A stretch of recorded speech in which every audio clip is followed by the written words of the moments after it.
زمزم کے کنویں کی ملکیت حاصل کرنے کے علاوہ عبد المطلب کی زندگی کا دوسرا اہم واقعہ ابرہہ کا بیت اللہ پر حملہ ہے۔ تاریخ میں اس کو واقعہ فیل کے نام سے یاد کیا جاتا ہے۔ ابرہہ ایک عیسائی سردار تھا۔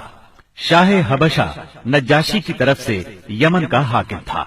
اس نے دیکھا کہ اہل عرب حج کے لیے مکہ مکرمہ جاتے ہیں اور خانہ کعبہ کا طواف کرتے ہیں، تو اس نے عیسائی مذہب کے نام پر یمن کے شہر صنعاء میں ایک عالیشان گرجا بنوایا۔ عرب میں اس گرجا کی خبر مشہور ہو گئی۔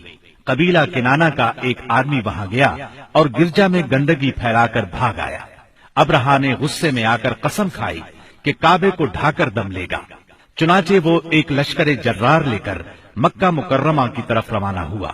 راستے میں عرب کے جس قبیلے نے بھی مزاحمت کی، ابرہہ نے اسے تہہ تیغ کر ڈالا، یہاں تک کہ وہ مکہ معظمہ کے قریب پہنچ گیا۔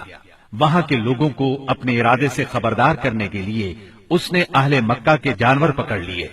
ان جانوروں میں عبد المطلب کے 200 اونٹ بھی تھے۔ عبد المطلب کو ابرہہ کی چڑھائی کی خبر ملی تو وہ خانہ کعبہ کی دیواروں سے لپٹ گئے اور رو پڑے، اللہ سے اپنے گھر کی حفاظت کی دعا کی۔ قریش کے چند سرداروں کو لے کر ابرہہ سے ملنے کے لیے گئے اور اس سے اپنے اونٹوں کی واپسی کا مطالبہ کیا۔ ابرہہ ان کی بات سن کر حیران ہوا اور بولا، تم نے اپنے اونٹوں کی واپسی کی تو بات کی، کعبے کے متعلق ایک لفظ بھی نہیں کہا، میں تو یہاں کعبے کو ڈھانے کے لیے آیا ہوں۔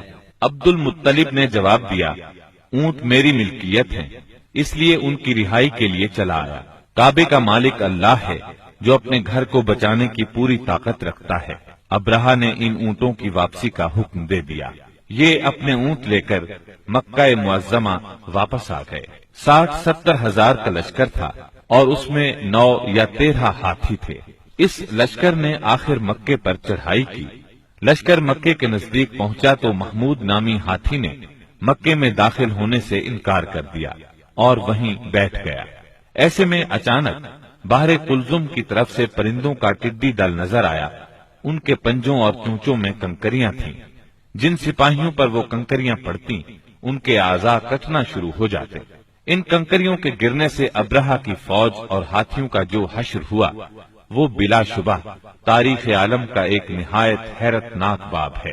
خود ابرہہ مشکل سے گرتا پڑتا صنعاء تک پہنچا اور نہایت دردناک عذاب میں گرفتار ہو کر یمن میں مرا۔ عربوں کے ہاں اس سال کو عام الفیل کہتے ہیں۔ ایک مدت تک یہی تقویمی سال شمار ہوتا رہا۔ قرآن کریم میں یہ واقعہ سورہ فیل میں بیان ہوا۔